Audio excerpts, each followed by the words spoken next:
વિદ્યાર્થીઓ અને વાલીઓ, જે વિદ્યાર્થીઓએ BAMS BHMS અભ્યાસક્રમમાં રાઉન્ડ 3 સુધી પ્રવેશ ચાલુ રાખીને ત્યારબાદ પોતાનો પ્રવેશ હેલ્પ સેન્ટર ખાતેથી રદ કરાવ્યો છે તેવા વિદ્યાર્થીઓને આથી જાણ કરવામાં આવે છે કે તેઓ પોતાના અસલ પ્રમાણપત્રો સંલગ્ન હેલ્પ સેન્ટર ખાતેથી તારીખ 10/1/26 સુધીમાં અનિવાર્ય રીતે લઈ જવા.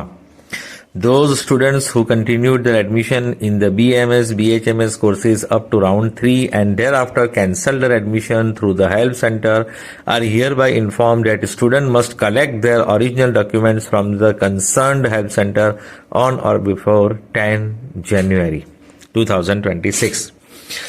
134 સ્ટુડન્ટ એવા છે કે જેમના ડોક્યુમેન્ટ એડમિશન કમિટીએ પોતાની પાસે જ રાખ્યા હતા. એમના એડમિશન કેન્સલ કરીને ઓરિજિનલ ડોક્યુમેન્ટ્સ પોતાની પાસે રાખ્યા હતા. એમને આપ્યા નહીં હતા. કાઉન્સેલિંગ પૂરી થશે પછી આપીશું. તો એમણે 31 ડિસેમ્બરે આ જાહેરાત આપી હતી અને આવતીકાલે છેલ્લો દિવસ છે. તો 134 સ્ટુડન્ટમાંથી જેનું પણ બાકી રહી ગયું હોય તો આવતીકાલે છેલ્લો દિવસ છે. તો જે તે હેલ્થ સેન્ટરમાં તમે ડોક્યુમેન્ટ જમા કરાવ્યા હતા એડમિશન કન્ફર્મ કરવા માટે તે જ હેલ્થ સેન્ટરથી તમે આવતીકાલે લઈ શકો છો. ને આ તમે નહીં લેશો તો પછી આગળ તમને ગાંધીનગર સુધી ધક્કા ખાવા પડશે કે આ હેલ્પ સેન્ટરવાળા બધી કાઉન્સેલિંગ પૂરી થઈ ગઈ છે તો બધાના ડોક્યુમેન્ટ્સ ગાંધીનગર પહોંચતા કરી દેશે. તો તમારે ગાંધીનગર પછી જવું પડશે અને એ તમને કેટલા ધક્કામાં આપશે એની કોઈ ગેરંટી નથી. માટે 134 સ્ટુડન્ટમાંથી કોઈના પણ ઓરિજિનલ ડોક્યુમેન્ટ્સ લેવાના રહી ગયા હોય તો એમને વિનંતી છે કે આવતીકાલે 10 તારીખ છે, છેલ્લો દિવસ છે, તમે લઈ લો તો સારું રહેશે.